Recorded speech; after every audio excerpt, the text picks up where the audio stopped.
And at the end of the day, we are trying to get every single ounce out of ourselves. The performance is still the most important thing for us. We get judged so harshly on, this is your finishing time. Don't take anything else into account.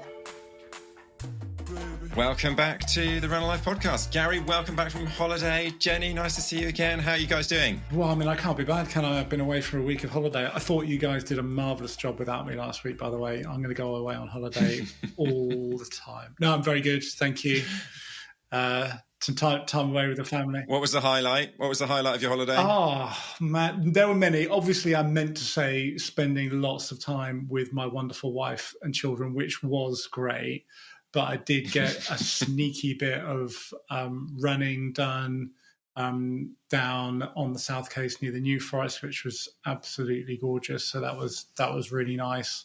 And I got in a long bike ride as well. And it was the stuff that I love. Time in the outdoors with people I love, doing stuff I like, which was really, really nice. So that was good. And I ate a lot of cake. What makes you come alive, Gary? I know, it's what makes me come alive. And also eating cake and drinking coffee in the afternoon, pretty much every afternoon, which I think is another massive theme of this podcast, isn't it?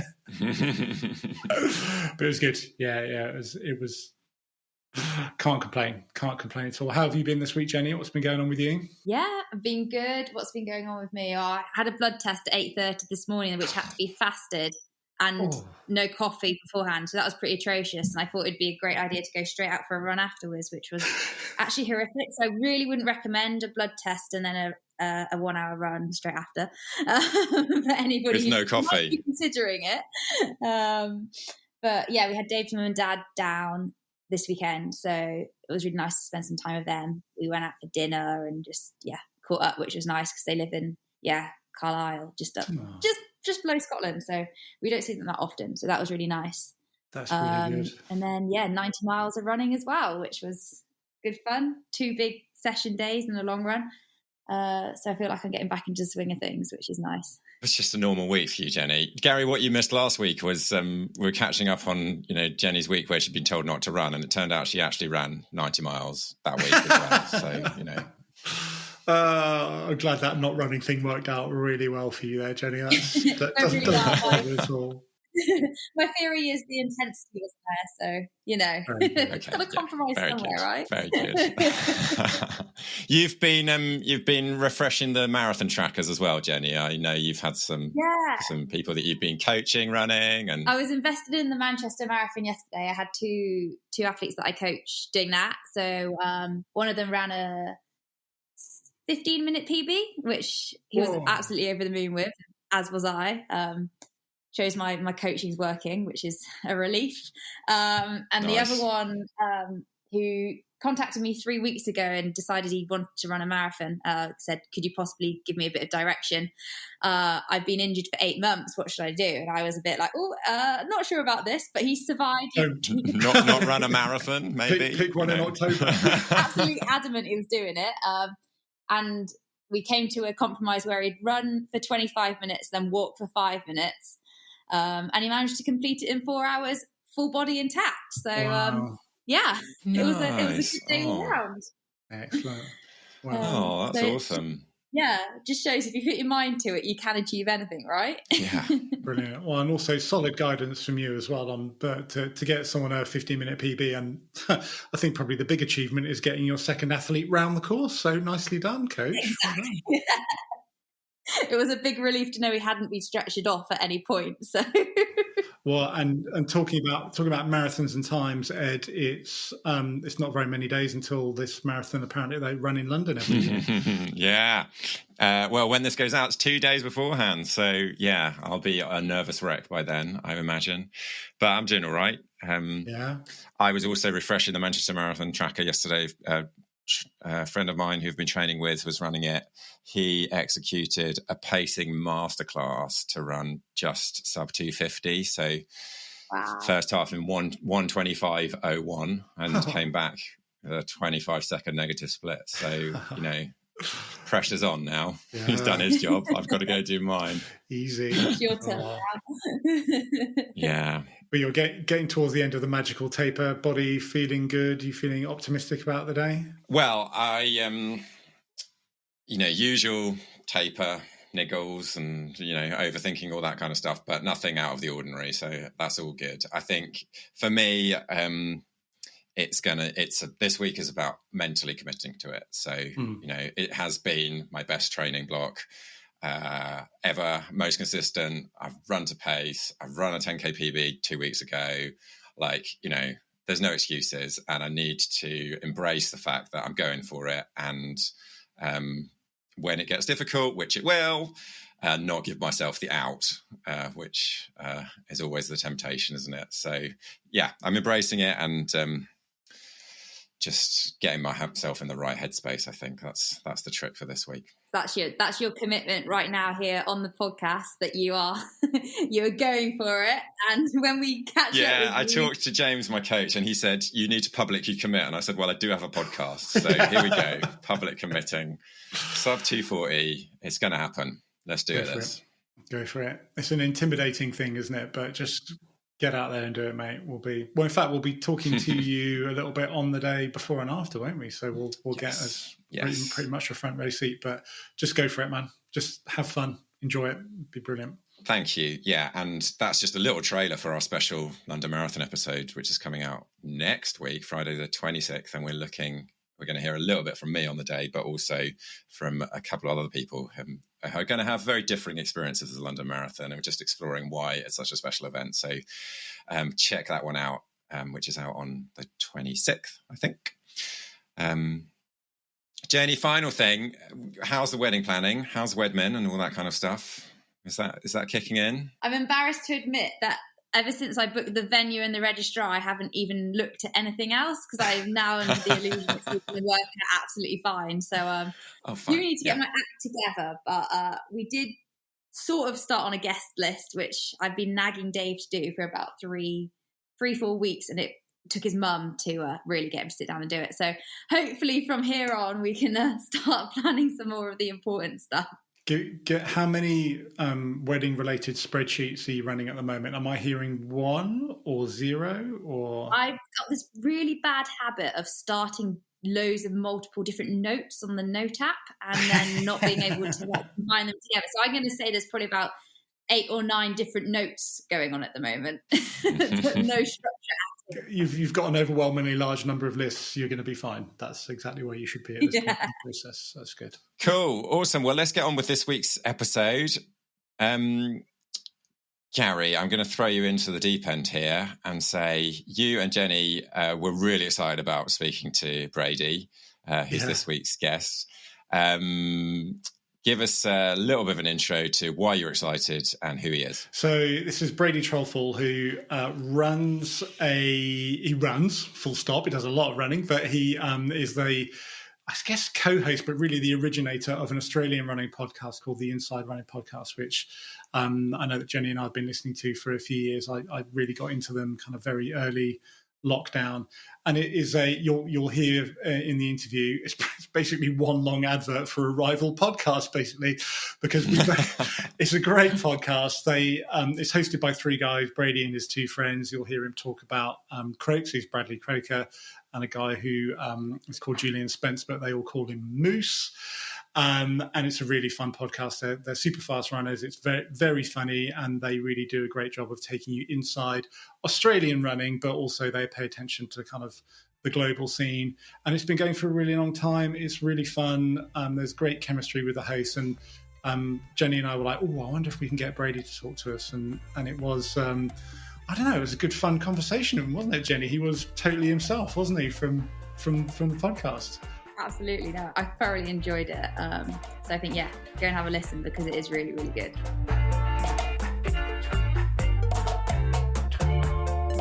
There's times where I've run 2:20 a couple of times. Like Melbourne Marathon's not the fastest course. I'd probably say that 2:20 was better than my 2:19 at Berlin. And I remember Gold Coast last year, I also ran 2:20 and was a bit sick in the lead up. Probably ran that race better than my 2:19. We've had opportunities to travel to races with brands, and we can run around in 2:30 and capture some Instagram footage. And we're just like, no, why would I waste a marathon on that? I want to run 2:19 somewhere again.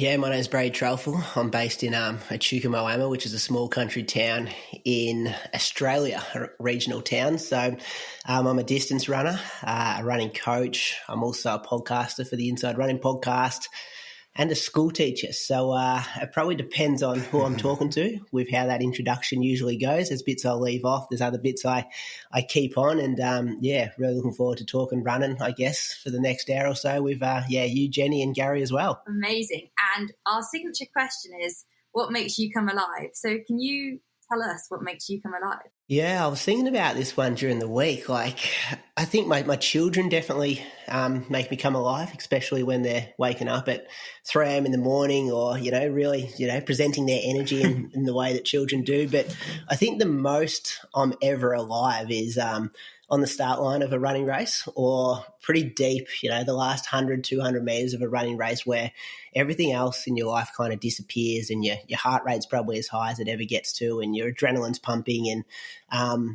I don't know if there's any moment in my life where you feel like you're just so alive, I guess. Like it's very instinctual, I don't know, you feel like a bit of an animal, I guess, sometimes in the last 100, 200 metres of a running race. And I think it's an experience that only runners feel. I'm not sure if the regular population ever get to feel as is life I'm talking about, especially when things are going good. You kind of get that confidence and the adrenaline and, as I said, about the heart rate and your muscles are yelling at you to stop and you've probably got 3 or 4 different voices in your head. So for me, I feel, mostly alive when I'm 200 metres from the finish line, about to run a PB, which is rare for us these days as well. We don't often get to run PBs. And it's like nothing else in the world matters for those 20 or 30 seconds until you hit the finish line. And then you realise that, life goes on and probably no one really other than yourself cares as much as you think. So that's my answer for that one. Oh, I love that. Have you got a particular race then where you can really recall that happening? Or can you do us through a step-by-step recreation of that moment?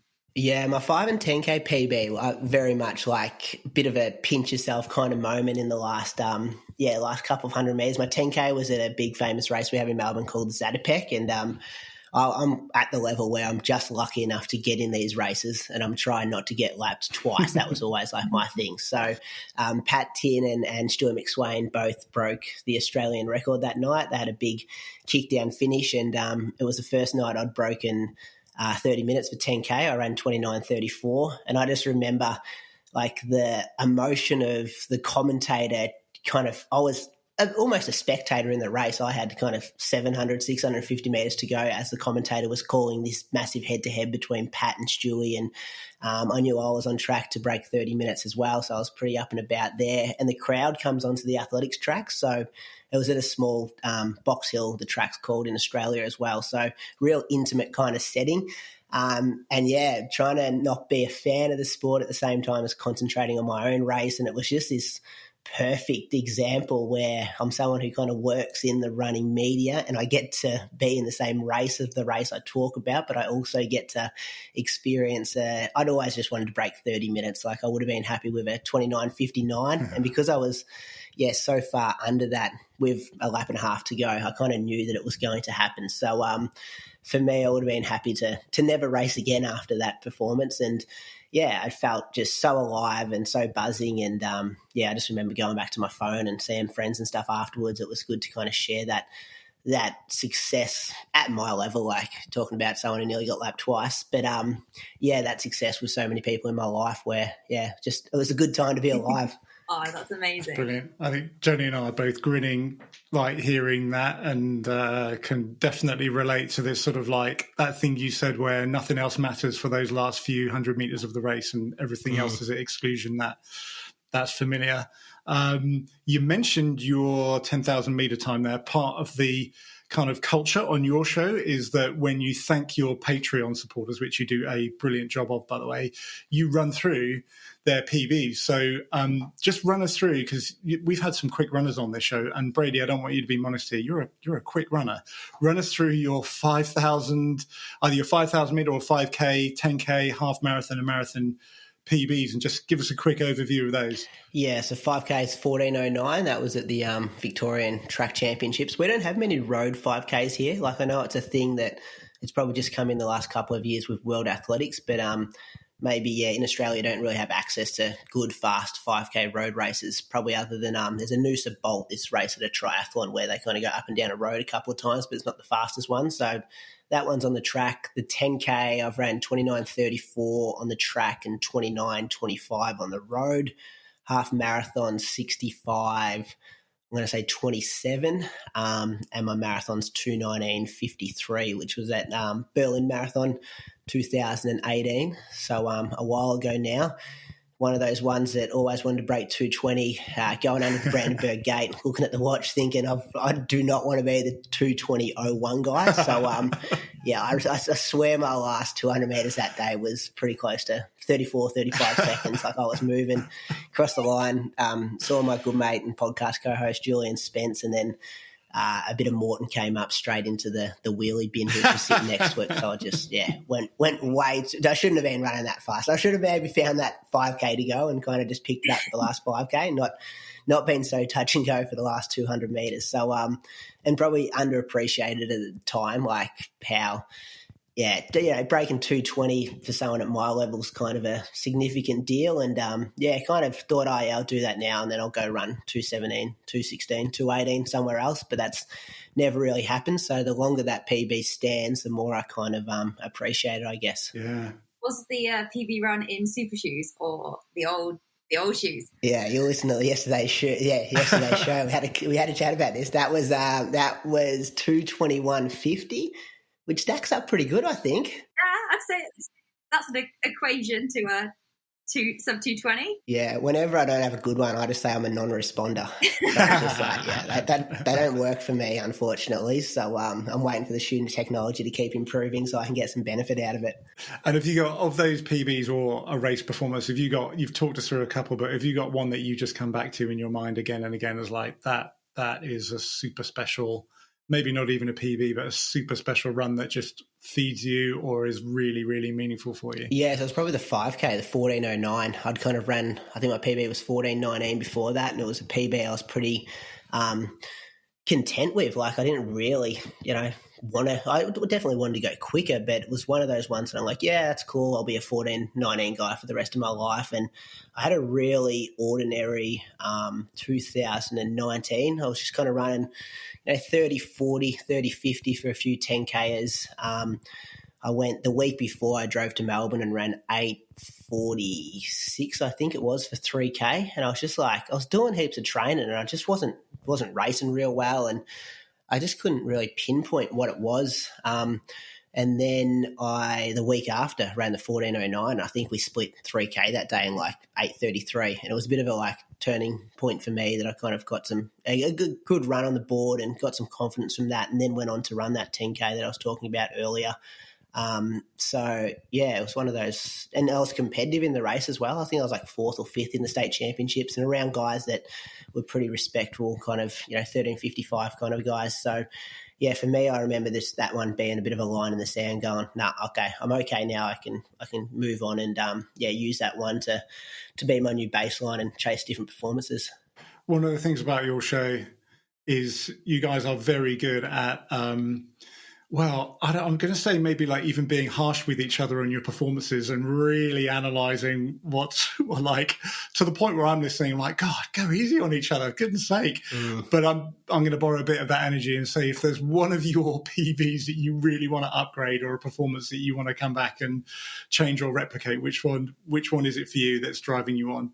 Oh, it's a marathon for sure. Like statistically, That's the one that probably doesn't stack up on the list, and statistically, that's the one that the boys tease me about. I've noticed so much over the years. Yeah, I've made a bet. Like I was quicker than both those guys when I started the podcast. Like they were both at 2:24 guys, and I'm like, okay, I'll do the podcast with these two. Makes me look good. I'm nice and fast. And then they had massive breakthroughs and ran 2:14 and 2:17, and I guess because I'm always compared to those two, it makes me look bad. Whereas 2:19, I've got a whole lot of other mates who are the same pace as me over 5:10 and a half, and they've never broken 2:20. So I look great compared to those other guys, but they're just not the ones on air every week who are talking to thousands of people that now thousands of people think I can't run a marathon. So look, it's probably a 6 or 7 out of 10, but I need to make it an 8 or 9 out of 10 to kind of stack it up with Moose and Croaks, who I'm referring to. Yeah. But you're right, Gary. You're never safe after a race on that show if you've had a bad one. I just feel it's brutal. I mean, particularly like you go out, you run a marathon that most people would just be utterly thrilled with, and there's like tumbleweed moments from the other guys, and I'm like, wow, go easy on the bloke. He's just run like 2:20 or 2:21, and it's harsh. It is, and I think you just get there's times where I've run 2:20 a couple of times. Like Melbourne Marathon's not the fastest course. I'd probably say that 2:20 was better than my 2:19 at Berlin. And I remember Gold Coast last year, I also ran 2:20 and was a bit sick in the lead up there. And that was probably, I probably ran that race better than my 2:19. But yeah, we get judged so harshly on this is your finishing time. Don't take anything else into account. Which I think that's what people tune in for as well, that kind of that honesty. And at the end of the day, we are three we're probably slipping out of that sub-elite category now, but we're three guys trying to get every single ounce out of ourselves, and that the performance is still the most important thing for us. Like we've had opportunities where it's it's to travel to races with brands, and we can run around in 2:30 and capture some Instagram footage and do a bit of that kind of influencer kind of stuff that we're just like, no, why would I waste a marathon on that? I want to run 2:19 somewhere again, or 2:18. So I think, potentially that will come with us, further down the line, but we're still, that reality component of our show is like, how do you run as fast as you can is still, very important to us. Yeah. You ran 2:22 in February in Osaka, is that right? Yeah, 2:22.50, but we leave off the seconds because just 2:22 sounds way better. Yeah, that was a rough day, Jenny. What's the next one coming up? Yeah, so there's a local marathon, Ballarat. That's the hometown that Steve Monteghetti's from. So I think what happened was regional Victoria were going to host the Commonwealth Games. And then the government pulled the pin, but I think there was a bit of money already allocated to some of the towns, and Ballarat was one of those towns. So now they've used some of that money to put on a marathon. So, which is big we don't have that many. We've got the major city marathons in Australia, so like Melbourne, Sydney, Gold Coast, but we don't really have many other options. So this would be another option. I was planning to use so Japan, Osaka didn't go really well. It was really cold there, and I kind of had to switch things off. Probably around 32K, and just become like finish the race kind of thing. There was a lot of carnage out there. A few people had already pulled out. I kind of knew that I could probably rinse myself and run 2:21, but I probably didn't have the motivation to run 2:21, and it kind of didn't feel safe in a way, like what I was seeing on the course around me and the stories I've heard afterwards about people pulling out of hypothermia and things like that as well. So I tried to cut a long story short, I'm trying to hold on to that fitness from Osaka to then now run another marathon in 4 weeks. So I kind of had a week and a half easy, which definitely wasn't long enough, and then started running 180K weeks. And then my immune system kind of shut down a bit, and I was just carrying a cough and a cold for 3 weeks, and then ended up on antibiotics last week, but I've just started to come good. So then it's part of the reality of our show kind of thing. Now I've got this, the race is in 4 weeks, but I've only really got 3 weeks of training to see now how fit I can get. And I'm going to be very potentially underdone going into Ballarat, but at the same time, I know I've got this 12-week block that I did for Osaka that's somewhere still in my body, that if I can just do a little bit of training the next couple of weeks, hopefully I can access that come race day. Definitely. Just channel the last 200 metres of Berlin and you'll be fine. Yeah, apart from it's 42.2K. It's a long way to potentially wing it. So we'll see though. We'll see. Oh, I've been listening to the journey over the last few weeks. When you came back from Osaka, it sounded like horrific. And then you were talking through how you were going to peak again. I remember thinking, you might want to take another week, mate. But I know how hard it is to I just remember thinking, easy for me to say I'm not running at the speed or the volume of you guys these days. But I was like, take another couple of days off, take it really easy. But it sounds like you've got a plan to get yourself on the start line in some kind of shape, right? Yeah, well, I'm definitely not unfit. But I'm just not that. I'm a bit of a perfectionist. Like, I like to hit certain workouts before the races, and that's not going to happen this time. So, yeah, but I'm kind of embracing that, not chaos, but embracing that imperfection that what the next 3 or 4 weeks might hold. And I've got a guy I coach, he's 65-minute guy and a 29:30 guy. Like, he's going to run, so. I'll probably put a bit of attention onto him and just go, hey, I might even, pace him for the first 20, 25 and then to see what's left in my body and, go from there. Kind of take the pressure off a bit, which is probably a good thing for me. I tend to overthink sometimes. So, might be a good opportunity for me just to get in there and just see what happens. Well, we've talked a lot about your podcast, but we haven't really, for those who don't listen to it, there may be some people listening who don't listen to it. Just tell us a little bit about the Inside Running podcast. Take us maybe back to the beginning of it. Why did you start it? It wasn't even your first podcast, right? You'd done something non-running related beforehand, which I'm pretty sure I heard about maybe in an interview with Mario Fraioli that you did a while back. Just tell us a little bit about you as maybe a podcaster in general before you dive into the Inside Running story. Yeah, so as I said before, I live in this pretty small regional town, so I do a lot of running by myself. So I was constantly putting podcasts. When you used to upload them to your iPod and take them out for a run and stuff. So constantly doing most of my easy runs, most of my long runs with some kind of podcast in my ears, and then just come up with the concept that I wanted to kind of start one myself. So I started a podcast called Tell Me Your Tales, and it was pretty much an hour. An 80-minute interview with just somebody that I was interested in. And it was really, I think I used that same question, like introduce yourself first up, and then wherever that answer kind of went, we just kind of had a conversation. And it was really just an open invite for me to talk to people that I was interested in. So they weren't all runners. I had my local mayor on, like things like that. I was just like, I'm interested in what this looks like for your day-to-day kind of thing. And, met some good people out of it.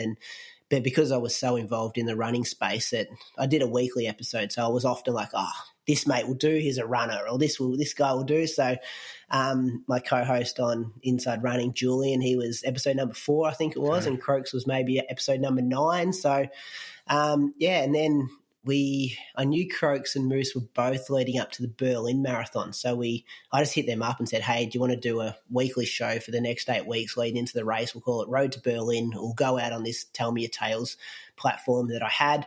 And then you could see the download numbers on the Road to Berlin stuff were pretty much double. I think I used to get maybe 2,000 downloads on Tell Me Your Tales and then 4,000 on the Road to Berlin stuff. And we did the race. Croaks ended up pulling out because he was injured, and Moose ran 2:18, I think it was, which was a Com Games qualifying time for Gold Coast, I think, where you were, Jenny. And then, I ran 2:20, and then we wrapped that up, but we just got heaps of feedback. Like, you three have got to do something. Like, you got to, maybe make this work. And I remember flying home from Europe. We stayed over there for a couple more weeks after the race, just drafting an email to the boys. And I think I was at maybe like Doha or Dubai airport and kind of hit send on it, and then was just in the air for another 14 hours, just not sure if the boys would say yes or no. But, really just gave them a bit of a pitch that I think we can create our own running podcast, and took a lot of inspiration from Marathon Talk over your way. That was the only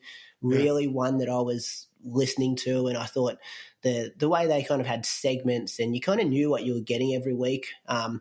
The weekly structure was important to me, and I think they set a lot of good lessons in how to create a good podcast, and you could tell by their listenership that they were pretty popular. So, kind of went on a similar model to that, and then, luckily landed back in Melbourne. Both the boys said they were keen, and, then we started Inside Running Podcast, and it's just it's a weekly show where we recap our own training, and then we talk about any running news. My co-host Moose has a segment where it's called Moose on the Loose, where he kind of gets angry at something once a week.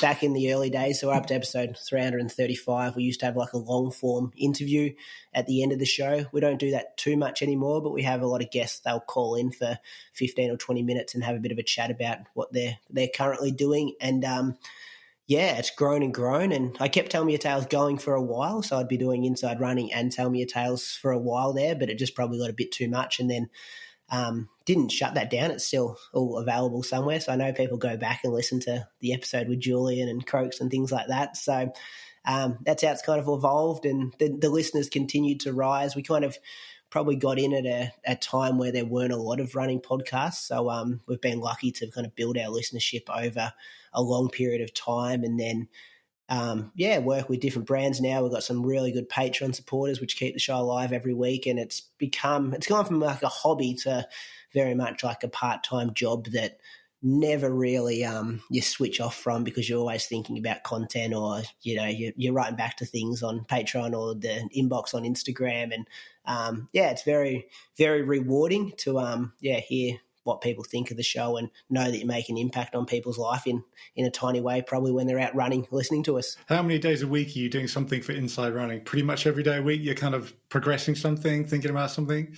Yeah, I'm probably the most creative of the three. Like my mind always ticks along with little ideas, and the boys are often shutting me down kind of thing. So there wouldn't be a day that goes by when I don't think of Inside Running in some aspect. And, we've got our message group that's constantly, we've got our marketing guy in there as well, who's a good friend of mine. So he's worse than me. He's constantly just annoying us with different ideas and shows and, what we can do for Patreon and the deals with brands that are coming up that we've got to be across to make sure we can tick those boxes. So I try to switch off. I'm a school teacher on a Thursday and Friday. So I kind of tell the boys that, I want to do that well when I'm there, because I'm only there 2 days a week. I don't want to be at my desk at lunchtime writing back to a message about something to do with the podcast. So try to stay present on those 2 days, but every other day of the week it's pretty much, something to do with Inside Running. How did you come up with the name? A local guy actually come up with it. I was just talking to him, and I just said, hey, you got any like name suggestions? And we were kind of going back and forth in a couple of message groups, and this random guy, Tim Bennett, his name is, he just put forward, what about Inside Running Podcast? And said, well, yeah, that sounds good. And I think that's because we're like, running can be a bit like elitist, and you'd get it, Jenny, at your level. Like, I think a lot of there's a huge divide between the regular person at parkrun or the mass participation races and what we see at the very front end at Olympics, at Com Games, at World Champs. We're not in that spot, but occasionally, one of us will be in a call room with Stewie, or occasionally we'll be on the front line at a Sydney Marathon, or, Croaks often paces Gold Coast Marathon. So I think we give a pretty good representation to what the top end looks like. Like, you know that there's relationships between some of our best runners and their coaches that are changing, or people are going to switch brands, which is kind of like, we don't want to become like a gossip magazine, but at the same time we can give you information that, and the training principles, like a lot of the stuff you'll hear on our show, I don't think you'd really get on a Runner's World article or, in the pamphlet of a mass participation kind of race or an email that goes around. So I guess the inside the running kind of business and sport kind of represents us pretty well. It's not gossip, but it is gossip. yeah, I'll say that. Not gossip, it's gossip. Gets us in trouble a lot of the time. So especially when things aren't true that we're talking about. Those are the best bits. That's what people love. And it's always felt to me like you've always been kind of slightly championing Australian running as well. And I think you've been particularly good at doing that in a very sort of even way across the women's side and the men's side of running as well. Has that always been a bit of you cover, I think, running news globally, but you're particularly good at kind of championing what's going on in Australia and Australians running globally. Has that been a bit of a mission of the podcast since the beginning? Yeah, for sure. It's like, you can't do that with every country, obviously, and we're all Australian and based here, and that's where we do have that inside knowledge with Australian stuff. So it's, I don't know, I'd love to, you two are both listeners, like which component or which segment is kind of, sometimes we're like, do we talk about too much new stuff, or do we talk about ourselves too much? Or like, sometimes I'm reading some of these results thinking, does anyone care? Especially people overseas, like, do you care what happened at a Victorian mile as a result? But I guess having those results in there, like Cam Myers is a pretty good example. Like, you start talking about this junior kid at a low-key meet, and all of a sudden we'll be talking about him potentially at the Paris Olympics now. So it feels like you kind of get into that ground level, and if you don't talk about any of that second-tier stuff, and the same thing, like, we're not going to just read out the random results from some Indian marathon where 3 Kenyans come first, second, third, you never heard of, and then you're just like, it's just for the sake of doing it, I guess. So it's really, we just look through a list of results, and if it interests us, we kind of bring it up, and if it doesn't, I don't know, Croaks in the past has been brutal about, we're only reading the winners out because second and third were too slow. Or, but then we'll read the first, second and third from the women's race. Like, he is very much like, And I'm like, Matt, it takes us like 0.6 of a second to read a name. I don't think it's a game changer, but it's, still that, he's kind of got to respect a result for it to get read out. Oh, I love it.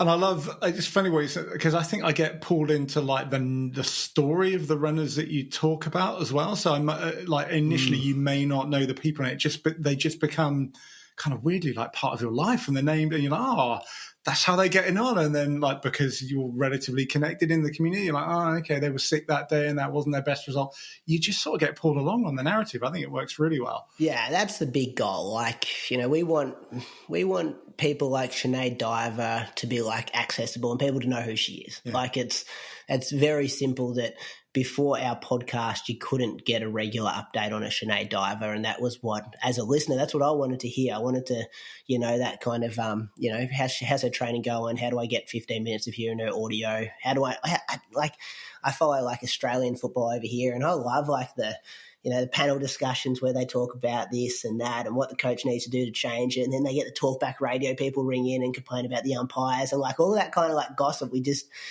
didn't, all that discussion, not so much gossip, we just didn't have. So we get a few emails from people going, I know more about some of these Australian runners than I know about, the runners in my own country and things like that. So, and that's that continuous kind of drip that you'll get. And it leads in perfectly to like our marathon team's going to be really interesting to see. So we got Jess Stenson racing this weekend, and then Ali Pashley will reload. She's like a favourite because my co-host Moose coaches her. Like, people have bought in like very much to what's going on with this women's marathon team, and there's 5 of them or maybe 6 of them that won't fit into 3 spots, and it's kind of, I don't think without our show that same energy would have been produced for people following their journeys leading into their races. That women's team's going to be like so interesting to see how, like, who gets selected. And hate to be a selector. I can just see like appeals happening left, right, and centre too. I reckon someone will take it to court. I reckon if it gets dodgy with the selectors, we have to get them all on the show at the same time and have that little like head-to-head with each other. Yeah, but then they're all too nice to each other as well. Like, we need someone just to come out and just get a bit of like, they're great. They're great role models for our sport, every one of those women. Absolutely, yeah. Jen LaCar's last year, I've been following her journey back from steeplechase and now to what she managed to do in Valencia, and that's really inspiring. Yeah, off the back of those Achilles surgeries and stuff, and she's phenomenal. And just the way she handles herself in everything, like her social medias, the top of the level, and her performances, she backs it up, and I'm sure Puma are very happy with having someone like her in their books. Absolutely. Tell us a bit about the chemistry between you and your 2 fellow co-hosts, because it is also another big feature of the podcast, and we've kind of alluded to it, that there's quite a lot of nice energy between you guys, but you can also banter with each other, be pretty harsh.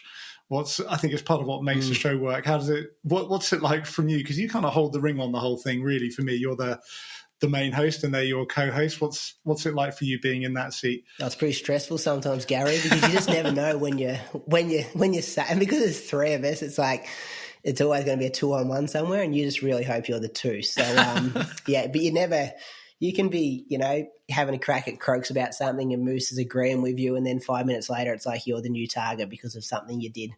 You might have ran a workout too quick or something. So it's like when I hit record, and we've been doing it for, 335 episodes, you never really know like where the show's going to go. Yeah. What worries me the most is when I look through our agenda, when I see Moose on the loose and nothing's written in there, I'm just like, okay, this could be, He was having a crack at me the other day because I turned comments off on my, I had to do a post for Lululemon, and I'm just like, I'm turning comments off here because I know people like him will get in there and he'll make some joke and it'll get 150 likes, and then I'll have to answer back, and then it's going to be like this big back and forth.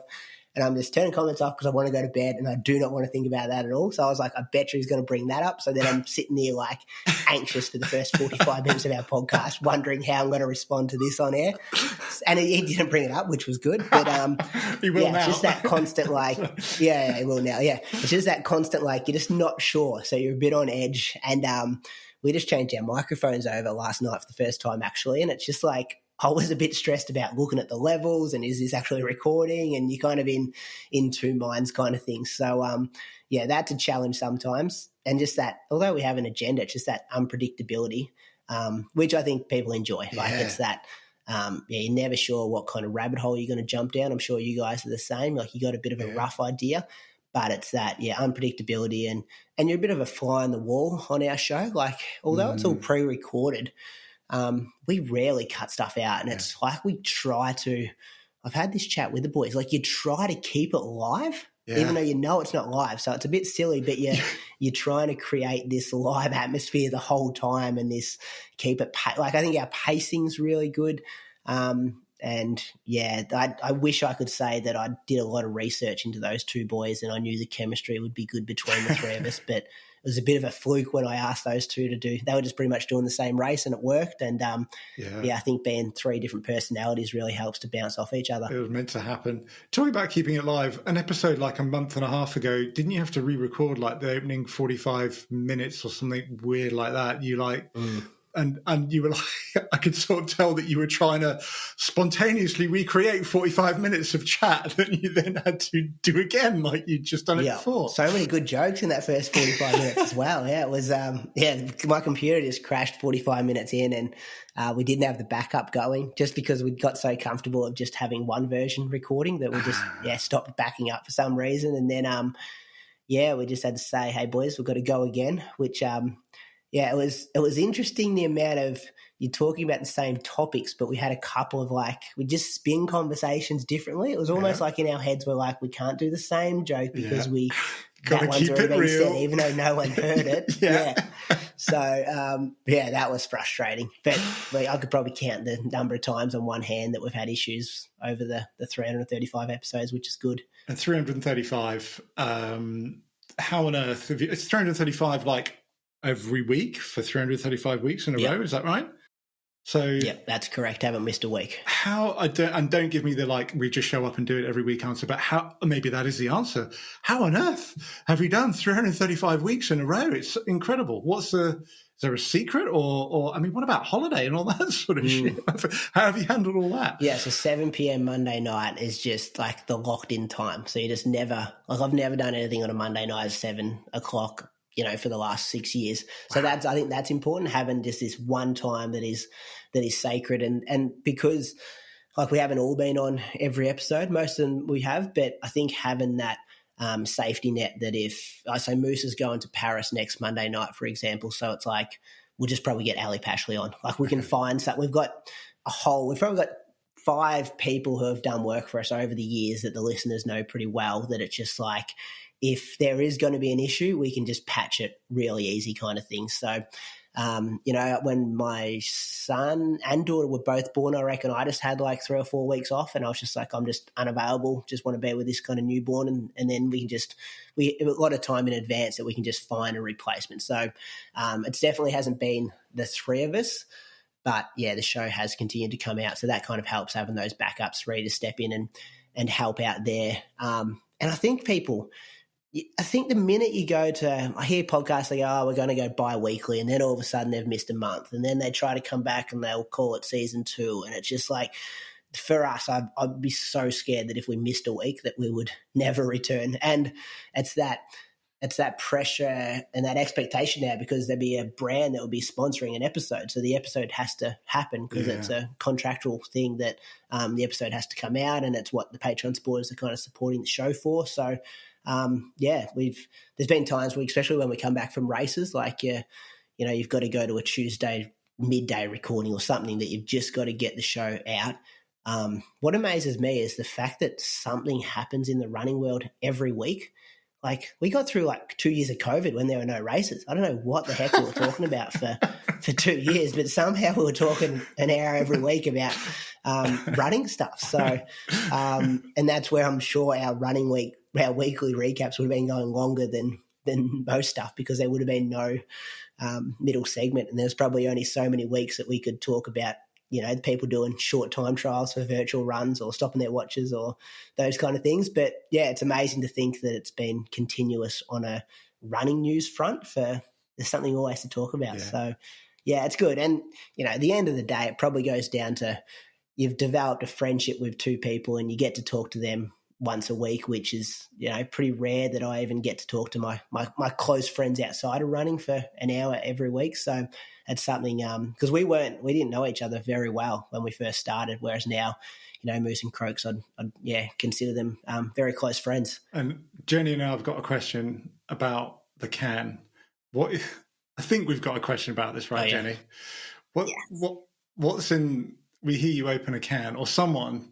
Is it one person who opens a can of drink every week, or who is it? Well, basically the question is, who opens a can and what's in it, or cans? What's going on? Yeah, it's regularly me. It's and I think early doors in the show we used to always have a beer. Like, it was because I think that's, you know, you're just sitting down, you're having a beer and you're having a chat about running. Like, that was kind of, if I had to write a mission statement about the show, that was kind of what it was early on. And yeah, I'm not a big drinker, but I enjoy you know, one beer occasionally. And Monday night it's often 7 p.m. and it's like, all right, I'll have a beer. And it's I probably shouldn't, but I make sure I don't open it until we're recording, just to give. I think sometimes it relaxes the listeners as well. I'm hoping, like, it's like, they're probably sitting in their driveways at 5:30 a.m. about to go for a run, thinking beers are the last thing we want to be thinking about. But it's just like, it sets the tone that it's like, this could go a bit off the rails, because this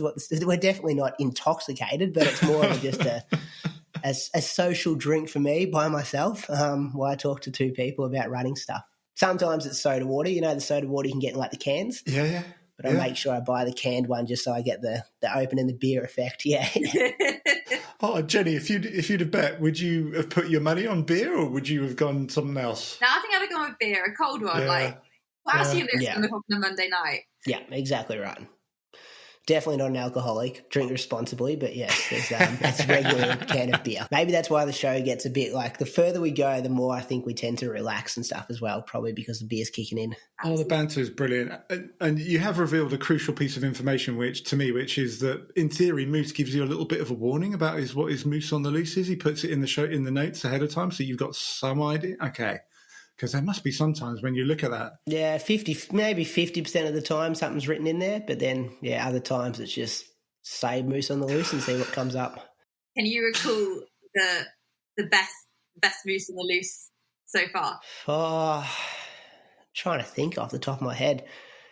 Sometimes, like, the topic's not like that big of a deal, but I just laugh how he gets so worked up. And it's always like, and you know him, like, I know him so well. I know like the line of questioning to like get him going a bit more. Like, there's times where he's like, nah, I got nothing this week, no Moose on the loose. And they're just like, surely something's got you. Like, and then have you bought anything? Like, sometimes he's got his Moose's purchase of the week, and then he'll go into something like, and then all of a sudden, like 2 minutes later, he's the most worked up you've heard him. And you're like, this was nothing. And now all of a sudden we've been able to get something out of him. So I just love his, he's obviously the star of the show, and his passion and his energy. And there's people who meet him in person. Like, there is a level of, like a character. He's playing a character and he plays it so well. People see him in person, like, this is the same guy, like, because he's very quiet in real life kind of thing, whereas behind the mic he is a sensational kind of not so much performer, because he's still very authentic, but he's a great person to have on a podcast. Wow.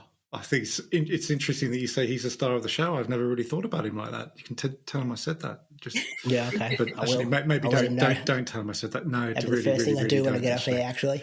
Oh, you're shit, texting him now under the bed. Yeah. No, my phone's on Do Not Disturb. I'm sitting over here.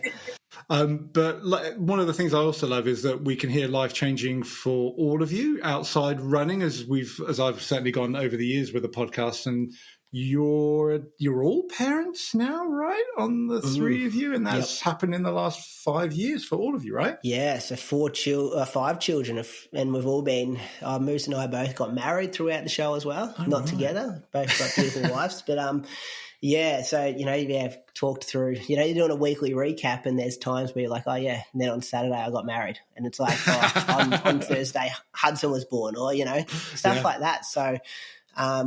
And it's, I don't know, like I think about it with young kids now that we've put so much information, I guess, in an audio component of our lives onto the internet, and it's there'd be like even last night I was retelling a story about my kids eating their Easter eggs, and it's just like, it was a funny story, but at the same time it's like there's probably 20,000 people know what how my kids or how my daughter likes to just devouring eggs, and I'm just like, I'm not sure if that's good and it's content, but at the same time, she might get to 20 and just be like, Dad, why are you talking about me? Like, why did you tell everyone about how I ate an Easter egg when I was 2? So, it's that side of things as well. You do document how you change as a person throughout the years, but at the same time, it's trying to have that how much is too much, and we're all three of us don't do a lot of stuff on social media, but it's kind of because it's kind of there on the podcast. Like I often think like, I could be uploading these photos of the kids, or I could be doing this or that, or just doing a camera roll of what's been happening. But at the same time, I'm like, I spoke about it, so it's kind of there as well. But it's also the world we're living in. That information's kind of out there on everyone to an extent. It's a definite balance, isn't it? We'll definitely have to play like back when they're like 18.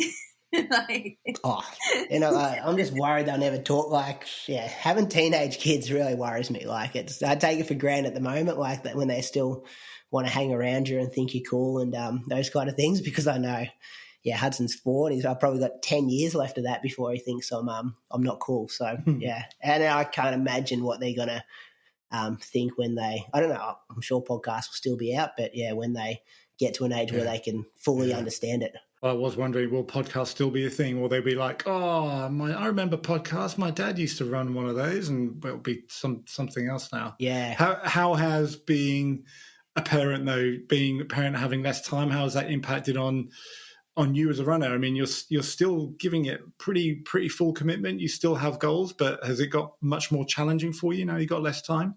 Yeah, you just got to be so much better at like having those routines and a lot more early mornings where I get out. I used to do workouts in the afternoon and things, whereas if you kind of not worked out and finished to run by 7:30, you probably missed a big chunk of your morning to kind of get that done. So that had to change a bit. You just kind of, it just puts everything into perspective a bit as well. You're just like they don't care. My wife doesn't care. Well, she cares, but it doesn't matter if you run 29:30 or 30:10. Matters heaps to me. Like that's a massive 30 or 40 seconds, but in the grand scheme of things, it puts everything into perspective when you got children, and they're kind of the most important thing in your life to make sure they're all good, and then you fit in running around them. So and it's doable. Like I think running's pretty good, like bang for your buck. You can train for 12, 13 hours a week and probably still run 100 miles, and it's not hard to find 12 hours a week if you're kind of getting 90 minutes every day from 6 to 7:30, which isn't a ridiculous time to wake up if you're up at 5:15, 20 past 5, and then if you can find I often try to find a half an hour like in between finishing work and getting home, so it might be a 4:30 to 5 o'clock, and all of a sudden you're running 23, 24k a day, and you haven't had a massive impact on family life. The whole thought of getting up at 5 o'clock in the morning really does send shivers down my spine. Yeah. But I go to bed at like 8:30, 8:50. I'm probably asleep at 9 o'clock every night. So it's like I'm still getting. Okay. So we're still probably I still get minimum of 8 hours sleep a night, but I just front load it. Did it take like a bit of practice to get used to it, or have you always been someone who's just up and at it? Yeah, I think as long as I go to bed early, like it's it's not really an issue. Like I have a bit of a thing where I just don't make any decisions until I've had like my morning coffee. So like there's times when you wake up and you're just like hating life. Why am I doing this? It's windy outside. It's cold, whatever. It's too hot. But then you like just switch off the mind until you had your morning coffee. And then 5 minutes later, you're like, okay, this isn't too bad.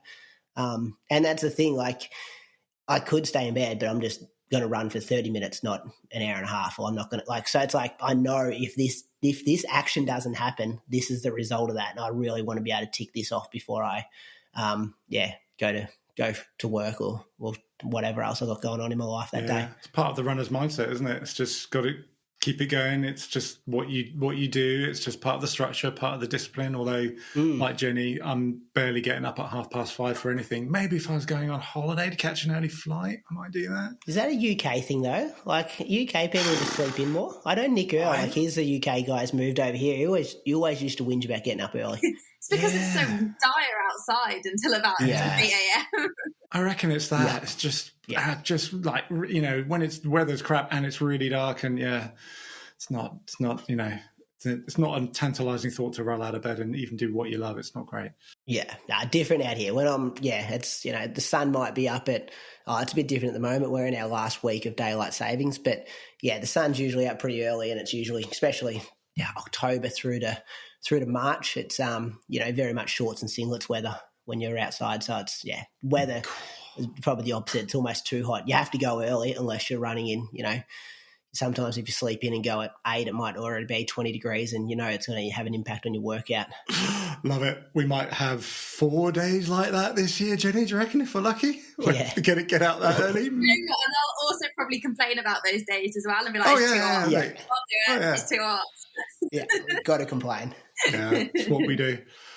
Brady, thank you. We need to begin to wrap it up, and just give us a little bit of an idea about, well, first of all, for you, we've talked about it a little bit, what's coming up immediately on the running front for you, before maybe we talk about other stuff coming up with the podcast and other things. Yeah, so I do Ballarat Marathon, and then we kind of go into our road racing season. So we've got things like Gold Coast Half Marathon, it's big 10K down in Tasmania. And then we have this cross-country league, our state kind of league, cross-country is 10 races. I run for the team that's won the premiership the last 2 years, so we'll be looking to try to defend that, and that ranges from, I think the shortest race is 3K, and then the longest race is a half marathon. So I really enjoy jumping into those different cross-country races, and I get jealous of the UK scene. Like every time I see photos and the mud and I'm jealous watching it, but I'm sure when you're there, it's not something you're jealous of. But we kind of try to create something similar to what you guys have got in the UK. So there's a lot of racing coming up for us in the next 6 months, which is good because everything kind of goes quiet unless you do the track stuff, which I don't tend to do too much track anymore. November through to Feb, March is pretty quiet. Not too many races around. That's amazing. So this would be the Bendigo Bats that are looking to repeat in the top flight. The Bendigo Bats, yeah, that's correct. So, which I do enjoy letting the boys know about the success of the Bendigo Bats. That's one thing I can let them know about. It's ridiculous. I know more about Australian cross-country running than I do about British cross-country running. It's absolutely just inside my head, mate. This is just Victorian as well. This is very niche, This is only one state that we talk about heaps. So. Just imagine what I could be using that section of my brain for if I wasn't using it to store information about your cross-country team. Store information about the Bendigo Bats. That's a good use of your brain. And then podcast, what's coming up? I don't know whether you can say what's around the corner for you and the guys on Inside Running. Yeah, so just last week, actually, Nike reached out. We did a partnership deal with them for a couple of weeks, sponsoring the show, and they reached out about sending one of us to Paris for their launch of their footwear leading into the Olympics, which is pretty cool. Wow. So they just said one of us return business class flights and accommodation to Paris for the weekend. So they knew what they were doing. Bit of a discussion behind closed doors about who would be best to take that seat. It was a bit of a no-brainer for us that Moose would go over and do that. So he goes to Paris next Monday, I think it is. So that will get us some kind of cool content. So it's cool that the show's up to that level where we can get invitations like that. We have our next Road 2 series for our Patreon supporters, Road to the Gold Coast Marathon coming up. We just kind of locked away the hosts of those. We haven't announced that yet, which is good. And I'm always you kind of got to think what's next for the show. We've seen those. I want to kind of bring some of those long form interviews back again. Got a bit more time on my hands, less time teaching this year. So sit down with people for that good 60 minutes. And try to get that component of the podcast back a bit. And it's ever evolving as well. We see a lot of new podcasts kind of come to market, and there's a lot of that, talk about your training week, and you're like, okay, I've listened to 5 different podcasts where people talk about Monday through to Sunday. So it's kind of like you can't go in that direction. It's even like, you guys know it as well, because you're in the space. It's like, do you bring out, we had 2 shows going for a week. So we had a sponsored show, which was Road to Osaka, which Mizuno funded. So it's like, do you look at doing 2 episodes a week? Do you have a different panel just talking about running news that comes out on a Friday? Like, it's, where do you put your energy is a really interesting component as well at the moment. So,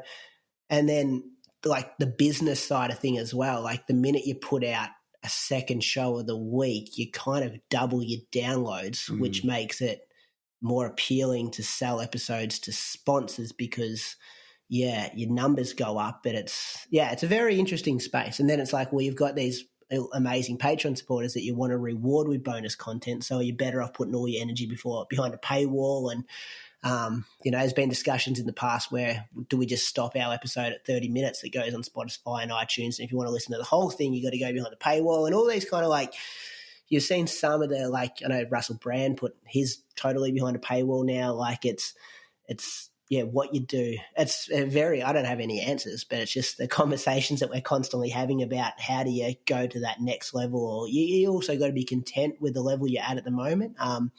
And then, different collabs and things like that. It's just, it's a fascinating space, and a lot of, a bit more competition now as well. But it's, it kind of brings, I don't know, I'm just very much talking out loud here about what these are some of the things going through my head at the moment with podcasting and Inside Running.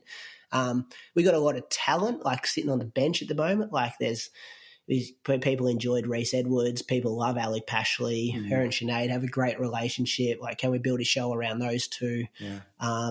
It's a million things going through my head, obviously, with that answer, but I'm not sure which one we're going to actually pursue. Wow, but it's a great spot to be in. You've got options, and you've built a great vehicle, and it is really compelling, and it's done fantastically well. And Jenny and I were fans. It was a no-brainer when we were like, I wonder if we can get Brady to come and talk to us. We're both like, it'd be great. So 100%. I really appreciate the invite. I love being on this side of the microphone because, as you said, kind of having that hosting duty on our show. It's good just to be on this side and not have to worry about the questions, because I know what it's like. You got a running sheet, and it's like you need the answer to suit the next question almost, and you're constantly thinking on the top of your head. Well, it's been brilliant. I'm super grateful. Thank you for all the insight on just the podcast, but also on yourself, and for sharing your journey and what's going on with you right now. It's been an absolute pleasure. Thanks for coming on. I appreciate the time, guys, and good luck with everything that you guys are doing. Thank you very much. This has been great.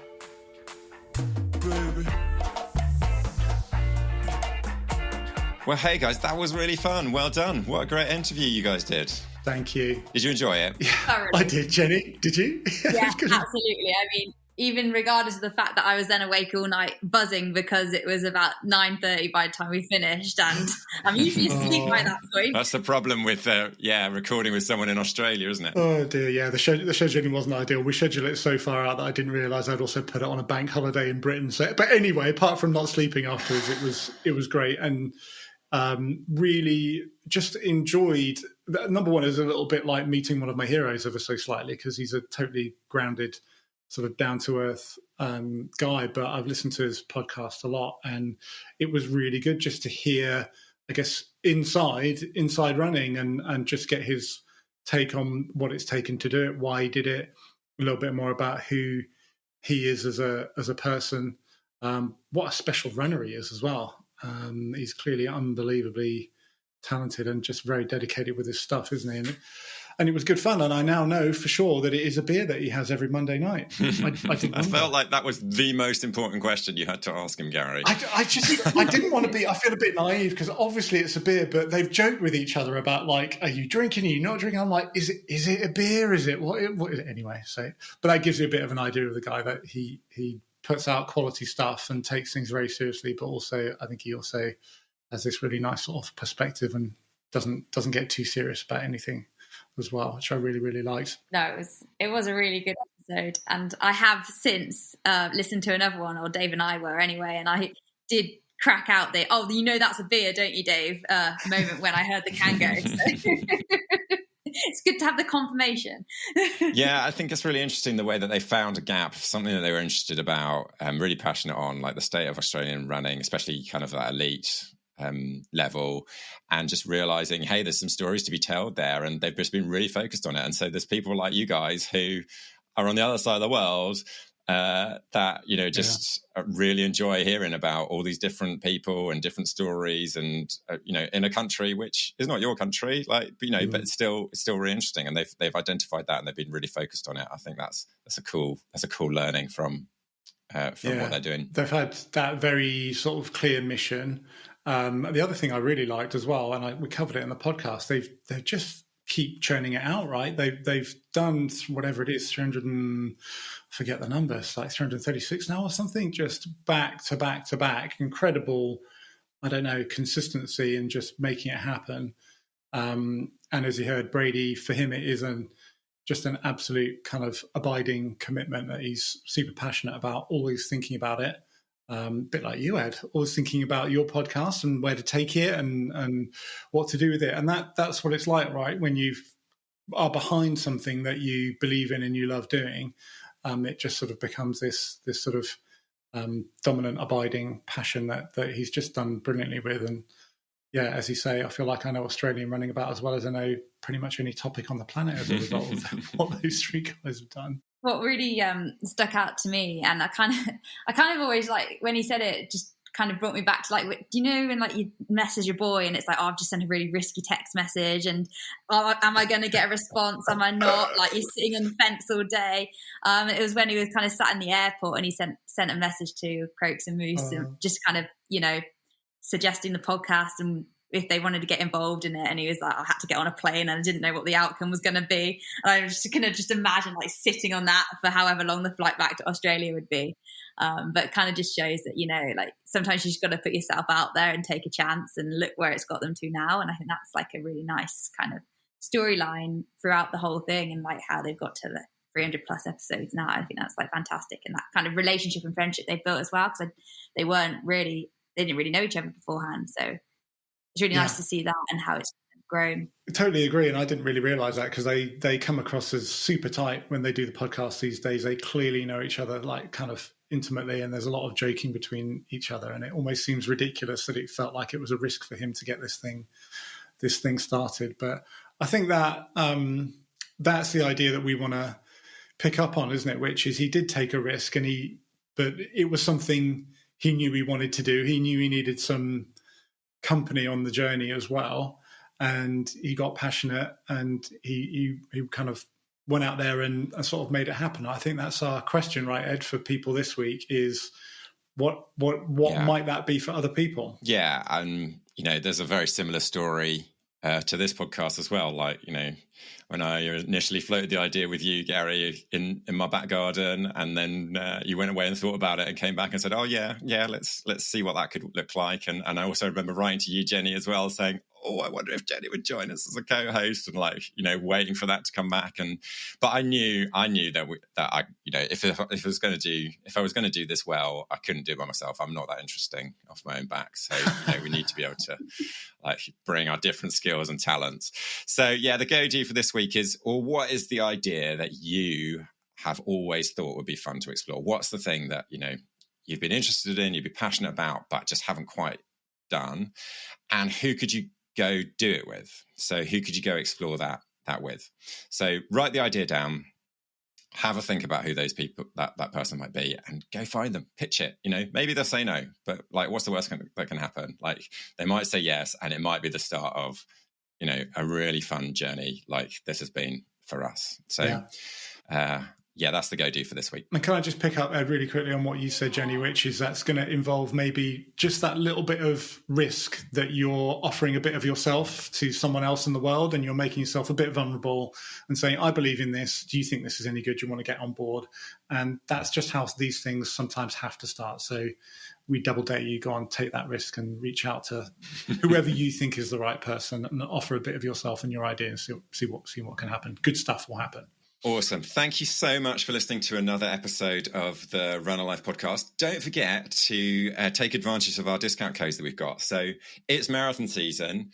If you're running London, or if you ran Manchester or Boston or any of the other ones, the major ones in the last few weeks, there's a great way to get a commemorative print of that through Race Day Prints. So go to racedayprints.com, use the code RUNALIVE15. We'll put a link in the episode description as well, so you can just click on that, follow that, and you can get 15% off a commemorative print of your marathon time. It's worth remembering, even if it was tough. And if you need coffee, you could do much worse than going to check out Hardlines Coffee. You can get 20% off anything online with the code RUNALIVE20. So go check those two things out. And don't forget to follow us on social media. You can join our Strava group. We're on Instagram, TikTok, LinkedIn, X, all the other ones, everywhere you'd expect us to be. Give us a follow. We're at run_alive on Instagram, and you can find all the links everywhere else.